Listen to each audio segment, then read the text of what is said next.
Салам радиосунда жаңылыктар. Саламатсыз бардыктуу угарман жана YouTube каналыбыздын көрүүчүсү. Түз эфирде жаңылыктар түрмөгү. Аны менен мен Нурпейла Шур кызы тааныштырам.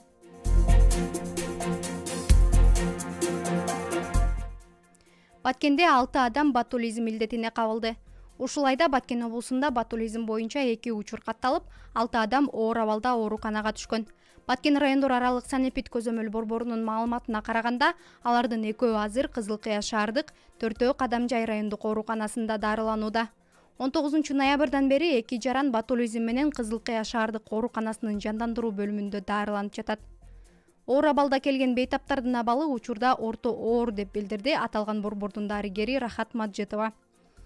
Дарыгер белгилегендей, Кадамжай районунун тургундары жездеси менен кайниси 12 ноябрда үй шартында даярдалган салат жешкен. Алардын күн сайын абалы начарлап, 19 ноябрда гана Кызыл Кыя шаардык ооруканасына оор абалда кайрылышкан. Ал эми 22 ноябрда Кадамжай районунда ботулизм оорусу менен оор абалда ооруканага түшкөн бала бакчанын 4 кызматкеринин абалы орто деп кошумчалады Рахат Маджетова. Бала бакчанын кызматкерлери 21 ноябрда түшкү тамактануу учурунда бала бакчанын ашпозчусу алып келген үй шартында даярдалган консервацияланган салатты чогуу жешкен. Дарыгерлер алардын ботулизм оорусун аныктаган.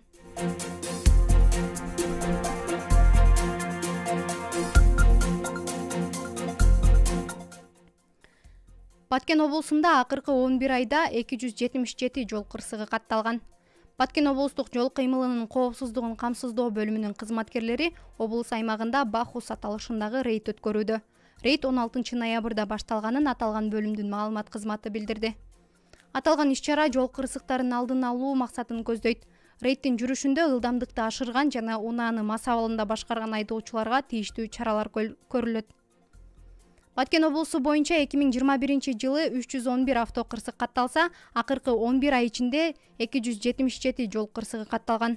Акыркы 3 күндө эле облус аймагындагы жол кырсыктарынан 10 адамдын өмүрү кыйылды.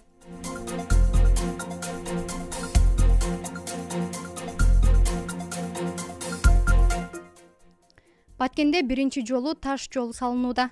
Баткендин Карабак айыл өкмөтүнүн Дөбө айылында пилоттук негиздеги алгачкы таш жол салынууда. Жол ушул эле райондун Жаңы Жер айылындагы таш кесүүчү заводдон чыгарылган таштар менен курулуп жатат. Жолдун узундугу 3 чакырым. Мындай уникалдуу жол облус аймагында биринчи жолу салынып жатат. Райондук бийликтин маалымат кызматы курулуш иштери аяктаганына аз калганын, бир күн мурда район акими Учкунбек Жоробаев тиешелүү жетекчилер менен кошо курулуш иштери менен таанышып келгенин билдирди. Жол, транспорт жана коммуникациялар министрлигинин алдындагы Кыргыз авто жол мамлекеттик ишканасынын номер 2 жол тейлөө мекемеси тарабынан каржыланып, курулуп жатат.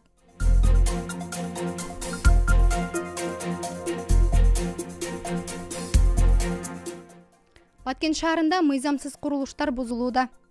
Облус борборундагы Апаз Жайнаков көчөсүндө кызыл сызыктан чыгып кеткен мыйзамсыз курулуштар алынып жатат. Буга чейин алардын ээлерине шаар бийлиги тарабынан бир катар эскерүүлөр берилгенине карабай, талап аткарылган эмес.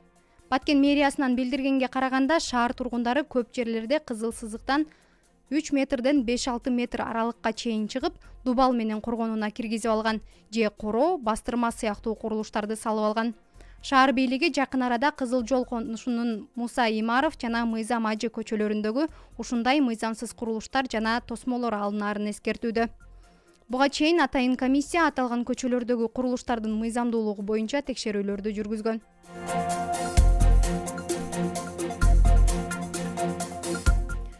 Күндүн урунтуу учурлары мына ушулар болду. Кайрадан эфир аркылуу амандашканча саламатта туруңуз.